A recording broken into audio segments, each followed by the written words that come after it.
우리 앞뒤 좌우로 한 주간도 평안하셨습니까? 네. 온라인으로 참여하는 분들에게도 하나님의 놀라운 은혜가 함께 하시기를 간절히 바랍니다.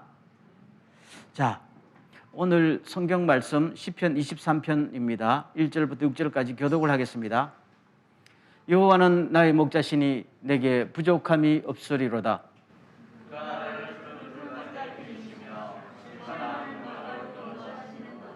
내 영혼을 소생시키시고 자기 이름을 위하여 의의 길로 인도하시는도다.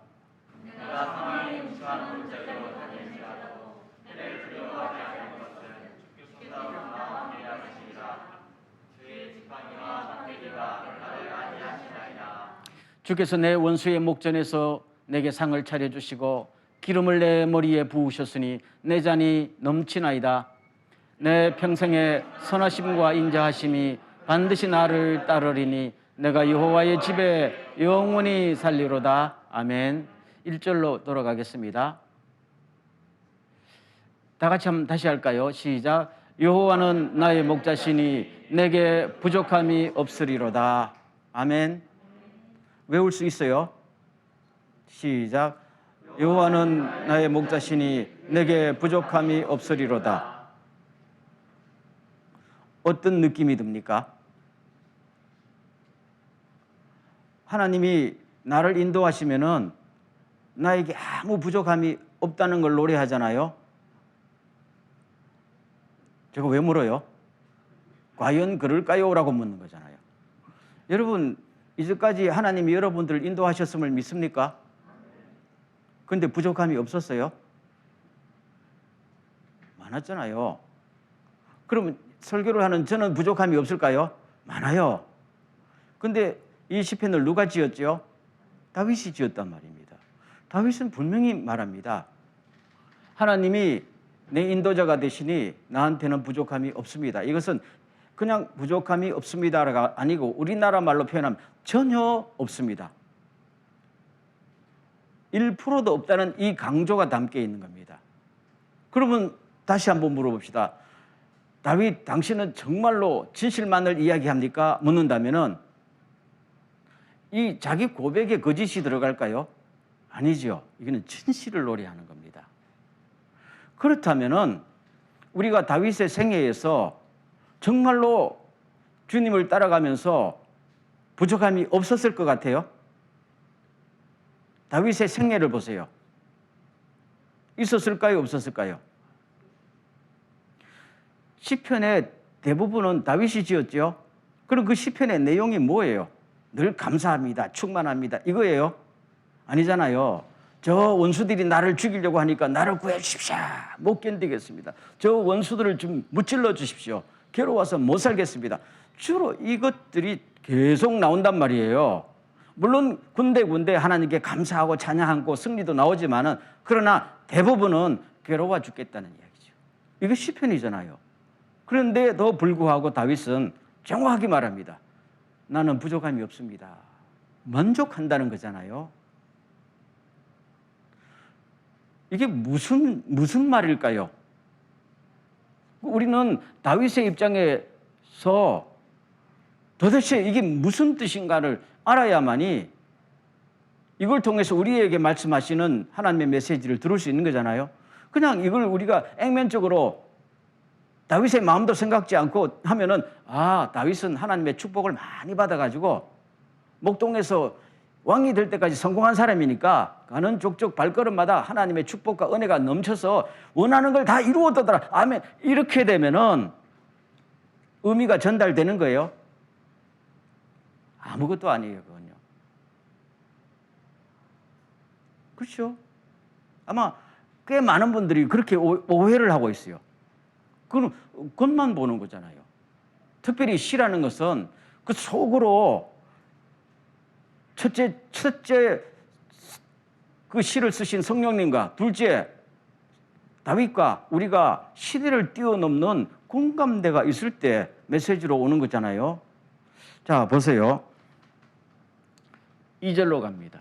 그가 나를 푸른 풀밭에 누이시며 쉴만한 물가로 인도하시는도다.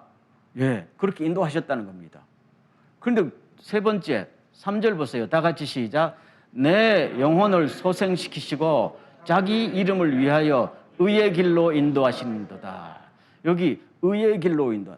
그러면은 푸른 초장에 누이시고 쉴 만한 물고로 인도하시고 때로는 죽었던 내 모든 온 삶을 완전히 회복시켜서 어디로 인도하신다는 겁니까? 의의 길로 인도한다는 겁니다. 여러분 그렇게 해주시면 만족해요? 묻잖아요 지금. 초점이 여기 있는 거 아니에요? 이걸 빼먹으면은 이걸 뜻을 모르는 거잖아요. 다시 한번 묻겠어요. 하나님께서 여러분들을 하나님의 이름을 위해서, 내 이름이 아니고 하나님의 영광을 위해서 하나님이 원하시는 의의 길로 인도하신다면 여러분들은 부족함이 없을까요? 아니잖아요. 입이 이만큼 나왔어.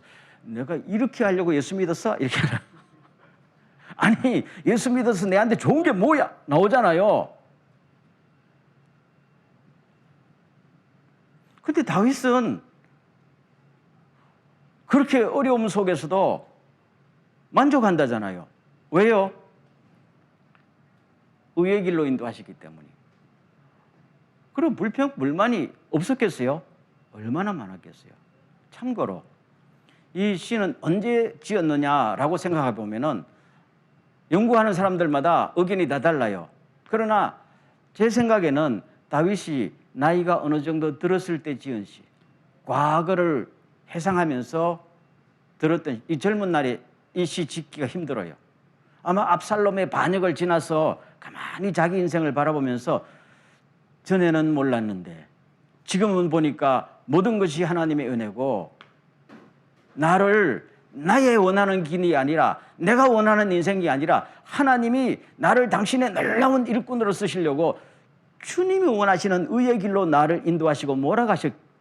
처음에는 그것이 내 마음에 안 들어서 늘 불편하고 살려달라 적군을 갖다 무찔러달라 했는데 이제 나이 들어보니까 그렇게까지 아우성 칠 필요도 없었는데 하면서 모든 것들이 하나님의 은혜였습니다. 부족함이 전혀 없었는데도 불구하고 나는 그럴 때마다 못 견딘다고 아우성쳤다. 이게 시편에 나와 있는 거 아니에요. 그래서 젊을 때의 시편하고 나이 들어서 시편이 많이 차이가 납니다. 그렇죠? 여러분들도 나이가 조금씩 들면서 하나님이 내가 원하지 않는 길로 인도하셔도 그게 의의 길이고 하나님의 영광의 길이라면은 거기서 뭡니까? 내가 부족함이 없습니다. 우리가 지난 주간에도 마지막 찬송 불렀습니다. 나의 품은 뜻이 누구의 뜻같이? 주의 뜻같이 되게 하여 주시옵소서. 처음에는 안 되었지요.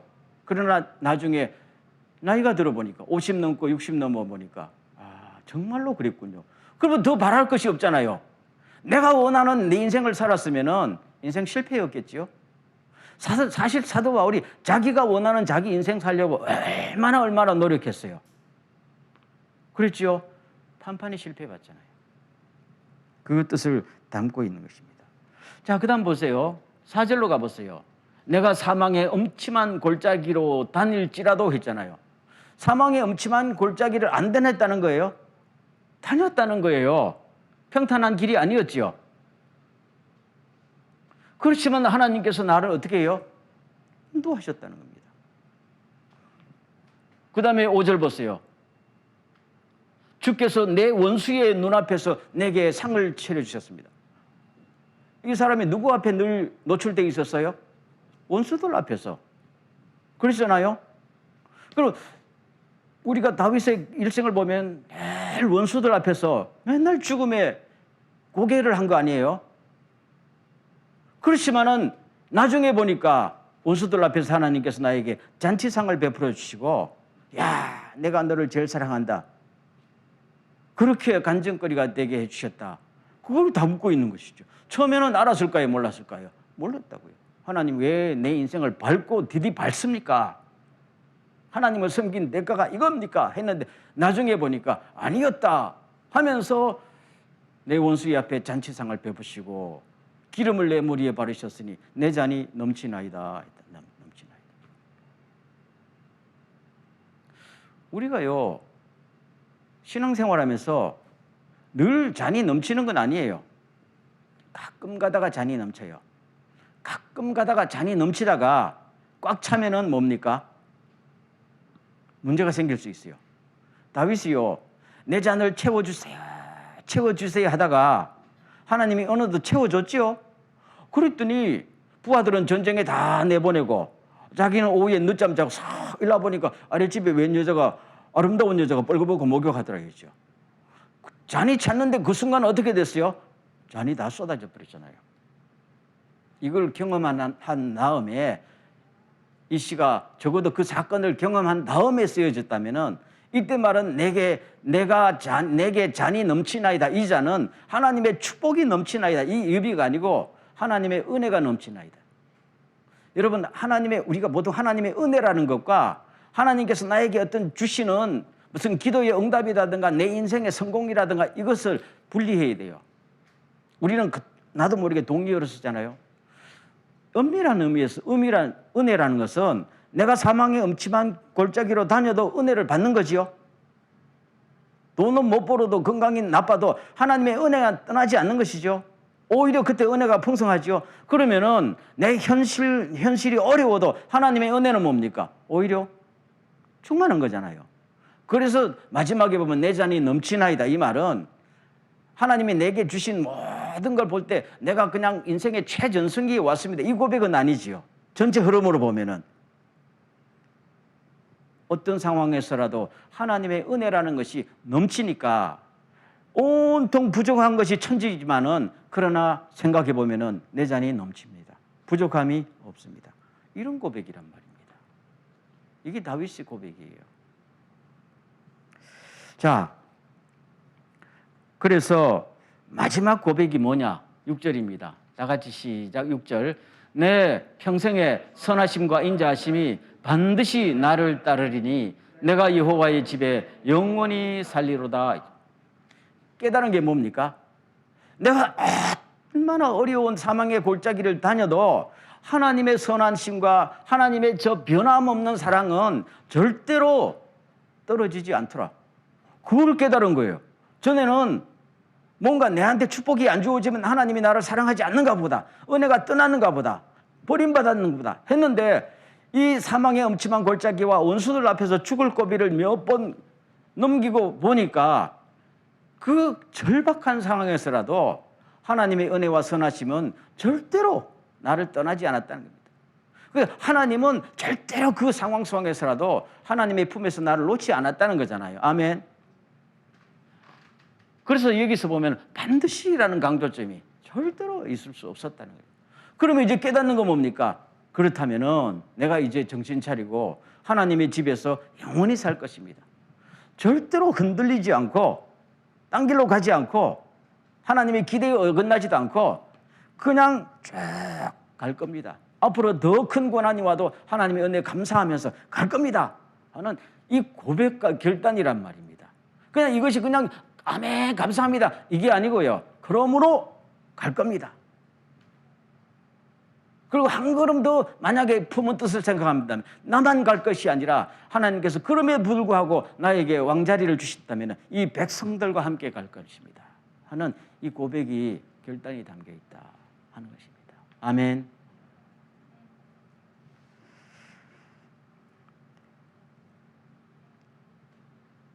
그럼 오늘 우리들에게 한번 물어볼게요. 나는 무엇이 부족한가? 오늘 설교 제목이죠. 우리는 생각해 보면 늘 부족한 게 너무 많아요. 그렇죠? 돈은 늘 부족해. 진짜 돈 늘 부족해요. 그 다음에 힘이 없어. 힘이 없어. 억울한 일 당해도 누가 뭘 해주지도 않고. 그렇죠?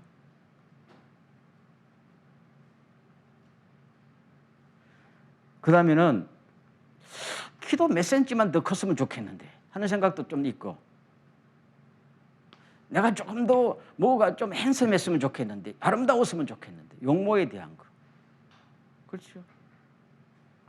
조금 사람들한테 스포트라이트를 받았으면 좋겠는데 하는 것도 늘 부족하단 말이에요. 그리고 조금 더 안전한 안전지대로 갔으면 좋은데 뭔가 조금씩 불안하기 그지없단 말입니다. 이런 것들을 쭉 따져보면은 모든 면에서 다 부족한 거죠. 그러면 한번 봅시다. 만약에 하나님께서 여러분들에게 모든 면에서 100%를 채워주시면 좋을까요? 좋겠지요. 우리는 그걸 위해서 기도하잖아요. 그럼 그게 잘못된 것일까요? 아니란 말이에요. 오늘 이 말씀을 잘 들어보세요. 성경은 항상 부족한 게 있으면 채워달라고 기도하라 그랬어요. 그런데 참 성경의 원리가 100%가 채워지는 순간 그 사람은 무너지는 거야. 그럼 뭐예요? 그럼 뭘 해야 되겠다는 거예요?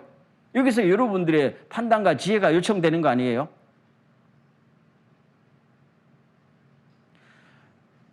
아마 옛날에 조선의 선비들이 먹던 술잔이 있어요. 그게 원래 중국에서부터 나온 그 이름인데 개영배라는 것이에요. 개자는 경계한다는 개자고 영자는 찰영자지요. 배자는 배고. 이 말은 뭔가 하면은 술잔을 가득 채우면은 술이 그냥 밑으로 다 흘러버려요. 그런 술잔이 있어요. 지금도 팔아요, 그런 거. 여러분 술을 즐겨 안 하니까 뭐 물을 그렇게 먹을 필요는 없고 한 70% 정도 차면은 채우면 그대로 있는데요. 100%를 채우면은 70%가 남는 게 아니고 다 새버려요. 그러니까 채울 때 어떻게 채워야 돼요? 70%를 넘지 않게 채워야 돼요.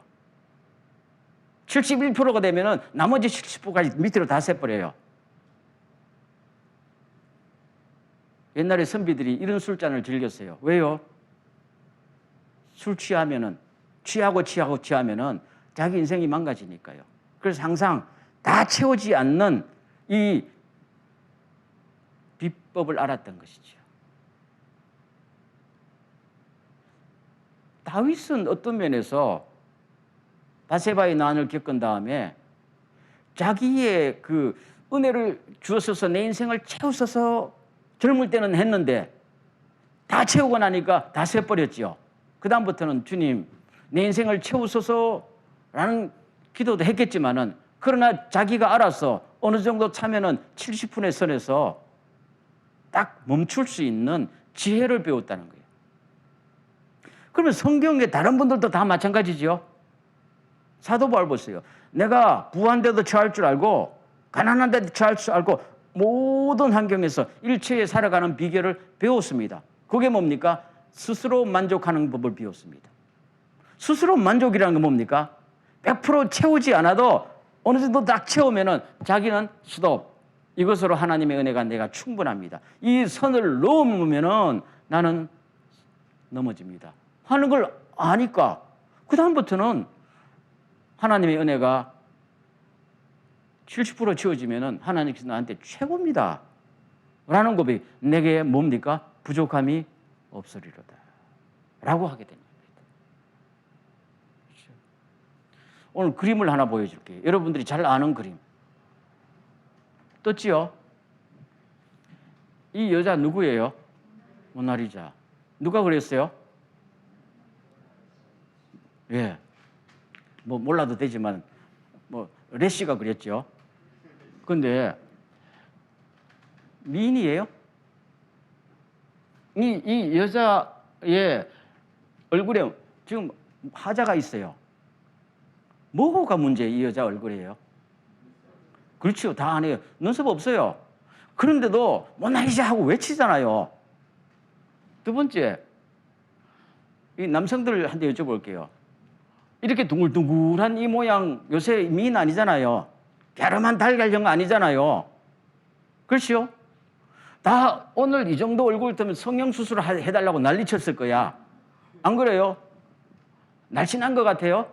아니잖아요. 그런데도 아름답다고 모나리자가 미의 상징 아니야. 그렇죠? 어떤 사람이 모나리자 가격이 얼마나 될까 했더니 최고 600억 달러쯤 될 거다 그래. 600억 달러면 일본어로 얼마예요? 6조 엔이겠지요. 7조 엔이겠지요. 그런데 문제는 프랑스 정부에서 모나리자를 600억에 팔까요? 안 팝니다. 절대로 안 팝니다.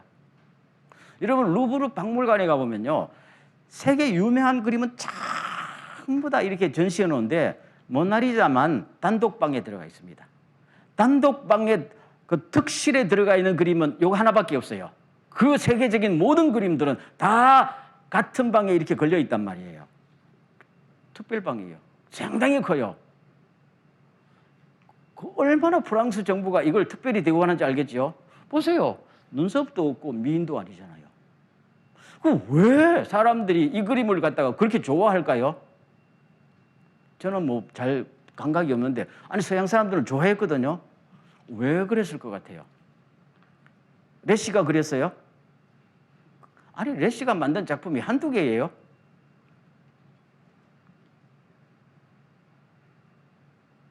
그럼 제가 다시 물을게요. 이 여자가 완벽한 미인이었으면은 이만큼 환호성을 질렀을까요? 아니었을 것 같아요.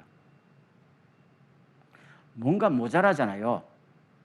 얼굴이 뭔가 모자라잖아요. 제 말이 틀렸어요? 모자라니까 사람들은 좋아하는 거예요. 제 말을 안 믿네요. 어떤 상대가 너무 완벽하면은 그 사람은 딴 사람하고 어울릴 수 있어요? 아니지요. 친근감을 느낄 수 있어요? 아니에요. 저 사람이 뭔가 모자라는 구석이 있기 때문에 나도 저 사람에게 뭔가 도움이 될 수 있다니까 관계가 맺어지는 거 아니야? 그러면 우리는 살아가는 동안에 내가 놀라운 사람이라는 걸 과시하고 싶어요? 아니잖아요. 늘 같이 어깨동무하면서 살고 영원한 천국까지 서로 주거니 받거니 하면서 살아갈 때 그 사람에게 하나님의 축복이 주어지고 그 사람이 통해서 하나님의 은혜가 가는 거잖아요. 사람하고 관계가 없는데 어떻게 하나님의 은혜가 흘러가요? 어떻게 리더십을 행사하고 어떻게 쓰임받아요? 다윗 같은 사람이 완전했을까요? 아니죠. 다윗 문제투성이었잖아요. 문제투성이었기 때문에 죄를 지으면 용서해 주세요. 용서해 주세요 하다가 하나님 앞에 뭡니까? 용서를 넘어서는 하나님의 은혜를 받은 거잖아요. 겸손해졌고. 그렇잖아요. 만약에 모든 면에서 완전하면은 아프지도 않고 갈 때마다 박수 갈채 받고 돈은 있을 만큼 있고, 그럼 누구한테 가서 아쉬운 소리하고 하나님 앞에 왜 기도해요? 그럼 그 사람에게 하나님의 은혜가 주어질까요? 하나님의 은혜가 주어질 필요 없지요. 스스로 만족하는데요. 그래서 모나리자도 가만히 보면 제 식으로 지금 하는 거예요. 모나리자도 가만히 보면요, 모자라잖아요. 솔직히 모자라잖아요. 친근감이. 그래서 여러분, 하나님께서 우리들에게 조금씩 모자람을 주셨어요. 믿습니까? 모자람을 안 주신 것은 그게 축복일까요? 모자람을 주셨기 때문에 우리는 주님 앞에 나가는 거예요. 주여 늘 채우소서. 이 모자람을 채워주십시오. 채워주십시오 하잖아요. 근데 그거를 100% 채우지 마세요. 70%만 채우세요. 비율은 뭐 사람마다 다르겠지만은 잘못 채우면요 다 새버리고 다윗처럼 넘어질 수가 있어요. 이제까지 성경에 나오는 수많은 일꾼들 보세요. 자기 인생을 하나님의 축복으로 자기 원하는 것으로 가득 채운 사람이 있을까요? 한 명도 없습니다. 한 명도 없습니다. 지금 현대사회 속에서 보세요. 가득 채운 사람들 있어요? 가득 채운 사람 치고 넘어지지 않는 사람을 본 적이 없어요. 늘 죽는 날까지 채워지지 않아야 돼요. 채워지지 않아야 돼요. 몰라, 이 이야기를 하면 좀 어떨까 싶은데 한국에 이랜드라는 그룹이 있었어요. 지금도 있죠. 아마 저기 한 50이 안으로는 될 텐데요. 처음에 이 신촌 그 이화여대 앞에 2평짜리 옷가게 하면서 일어섰잖아요. 근데 그때 기도하고 하나님께서 나에게 은혜를 채워주시면은 모든 걸 위해 하나님 앞에 다 바치겠습니다 하니까 주변에 같이 성경 공부하고 같은 젊은이들이 그렇다면 우리도 함께 하자 하면서 그냥 기도하고 말씀 공부하면서 그래서 그 가게를 일으켰잖아요. 그때는 하나님 앞에 모든 것이 간증이 되고 그때 한국교회에서 이 랜드를 예화로 들지 않은 교회가 어디 있었어요? 그랬죠? 그런데 지금 한국교회에서 이 랜드를 예화로 드는 강단과 사람이 있을까요? 아무도 없어요. 사업은 성공했는데 간증거리는 안 돼요. 그리고 그거 잘 된 거예요? 못 된 거예요? 여러분 그렇게 되고 싶어요? 저는 속사정은 알 수 없지만 지금 현상만 보면 그렇다는 거예요. 그렇잖아요? 이게 개인도 교회도 그렇게 될 수 있다는 겁니다. 뭡니까? 100%를 채웠다는 거예요. 다 셌다는 거예요. 망했다는 게 아니에요. 영적으로 하나님 앞에 쓰임받지 못해요. 더 이상 하나님의 간증거리가 되지 못하면은 그거는 그만큼 슬픈 게 뭐 있어요? 그렇죠? 그런 말입니다. 여러분, 우리가 세상에 살아가면요, 내가 부족하다, 모자라한다 하는 것은 사람들 보기에는 절대로 축복이 아니고 그거는 하나의 문제예요. 문제점이죠. 수치고 그것 때문에 열등감이 일어나고 그것 때문에 모든 것이 지금 발생하잖아요. 시기 질투도 그걸 극복하려고 일어나는 것이고 그걸 극복하게 되면은 또 교만이 팽배하게 되고 이게 어떻게 시속 게임처럼 해결이 안 되는 것이 우리의 삶 속에 지금 계속 있는 거잖아요. 그러나 오늘 다윗의 시편 쭉 보면서 하나님이 나의 목자가 되시니 나는 아무런 부족함이 없습니다 라는 것을 진정으로 깨닫고 고백할 줄 아는 사람은요, 그 사람은 그 모자람이요 축복의 통로가 되는 것이죠. 아멘. 모자람을 통해서 일해요. 주님께서는. 하나님은 우리의 넘침을 통해서 일하는 분이 절대로 아니에요. 그래서 사도 바울이 말하잖아요. 내가 하나님 앞에 간절히 기도했다잖아요. 내 이 질병 고쳐달라고. 그건 난치병이었잖아요. 이것만 고쳐지면은 내가 모든 문제가 없어지고 정말로 기분 좋게 주님 앞에 일할 수 있는데 하니까 주님께서 뭡니까? 그만 됐다. 그만 됐다. 너한테 지금 은혜가 충분하다. 사도 바울 채워졌어요? 안 채워졌어요. 하나님 충분하다. 그거 채워지면 너는 죽는다는 거잖아요. 그게 하나님의 은혜예요. 그걸 깨닫고 난 다음에 하나님 감사합니다. 채워지지 않는 것이 감사합니다. 모자란 것이 감사합니다. 내가 깨달았습니다. 모자라지 않았기 때문에 하나님의 은혜가 모자람을 통해서 나에게 100% 뿜어져 나옵니다. 만약에 내가 모자라지 않았다면은 나의 모자라지 않는 그것으로 하나님의 은혜를 갖다가 받을 필요가 없고 하나님의 은혜가 와도 자기 은혜로 자기 능력으로 바꿨을 거 아니겠어요? 그런데 이제는 아니다라는 겁니다. 그러니까 하나님께서 그 통로를 통해서 마음껏 역사합니다. 제가 하나 글을 소개할게요. 조선시대에 약 한 300년 전에 살았던 시인이자 학자인데 이 사람이 김창흡이라는 사람이에요. 이 사람 시 중에 이가 빠지다라는 시가 있어요. 원래 제목은 낙치설이라고 이가 빠졌다 했는데 자기 이제 넋두리인데요. 이걸 이제 한국말로 우리 한글로 이제 바꾼 것이죠. 다는 소개해 주지 못하고 그 중에 일부분을 제가 발췌할게요. 이가 빠진 다음에 자기가 66세 이가 다 빠졌어요. 요새 같으면 임플란트 하거나 무슨 뭘 할 텐데 그때는 그런 기술이 없으니까 그냥 지내는 거예요. 이가 빠졌어.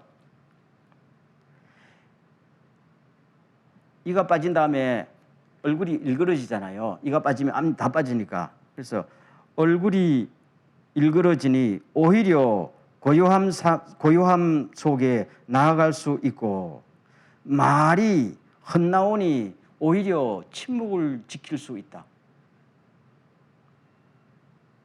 살코기를 잘 씹을 수 없으니 담백한 것을 먹을 수 있게 되었고 책 읽는 것이 매끄럽지 못하니 마음을 살필 수가 있다. 중략. 그 다음에 늙음을 잊은 자는 망령되고 늙음을 탓하는 자는 천하다 참 조선의 선비답지요. 그러면서 자기의 나이 들어서 이빨 빠지고 볼살 늘어지고 뱃살 나오고 흉해지는 모습을 즐기는 거예요. 즐기는 거예요. 이건 노년만이 느낄 수 있는 놀라운 자랑거리이자 오히려 그 속에서 왜 내 육체가 늙어가느냐? 육체가 늙어간다는 것은 추한 것이다 생각하면 추한 것이죠. 그러나 육체가 늙어가는 대신에 사도 바울도 그랬잖아요. 내 육신은 날로 썩고 부패해지지만 내 속사람은 뭡니까? 날로 새롭다는 겁니다. 그래서 오늘 이 김창갑이라는 사람도 그렇잖아요. 자기 늙음을 잊는 사람은 망령되다, 미친 사람이고, 자기 늙음을 싫어하고 탓하는 사람은 천한 사람이다. 여러분, 하나님을 알지 못하는 사람들도 이 정도로 자기 인생을 지혜롭게 살았단 말이에요. 하물며 우리는 영원한 하늘나라가 있고 오늘도 내일도 하나님이 영원토록 우리를 인도하시는 걸 믿습니까? 우리가 살아도 주님 안에 살고 고통을 당해도 주님의 품 안에서 당하는 거잖아요. 사도 바울처럼 처음에는 몰랐는데, 다윗처럼 처음에는 몰랐는데 나중에 보니까 그 모든 것이 100% 하나님의 은혜 속에 있었습니다. 이제는 흔들리지 않고 늘 하나님의 집에서 영원히 살 겁니다. 라는 아름다운 고백. 여러분, 오늘 다이어트 하는 사람들, 저는 뭐 다이어트 안 해도 날씬합니다만은, 그래도 요새는 자꾸 배가 나와서 이런 옷을 입어보니까 해야 되겠다라는 생각이 나오는데, 그러려면은 배고픔을 참는 걸 넘어서 배고픈 것을 즐겨야 된단 말입니다. 그렇죠? 다 그러대요. 배가 막 고파올 때를 이걸 즐기지 못하면은 다이어트는 성공하지 못한다네. 그런데 하물며 자기 몸을 가꾸기 위해서도 배가 고픈 것을 즐긴다면은 우리는 정말로 하나님 앞에서 일꾼되고 내 인생을 더욱더 하나님이 원하시는 의의 길로 걸어가기 위해서는 내 부족한 거, 내 결핍을 갖다가 이걸 그냥 참는 걸 넘어서 엔조이 할 줄 알아야 돼요. 아멘. 알 때에 고생이 아니고 모자람이 부끄러움이 아니고 결핍이 수치가 아니란 이야기예요. 오히려 당당하게 내가 무엇이 없기 때문에, 내가 뭐가 부족하기 때문에 부족함을 통해서 하나님의 은혜가 여러분들에게 전달되지 않느냐? 당당하게 그것을 뿜어내며 살면은 최고 가치 있는 거 아니에요? 오늘 우리들에게 이런 깨달음과 은혜가 충만하기를 간절히 바랍니다. 아멘. 한번 기도할게요.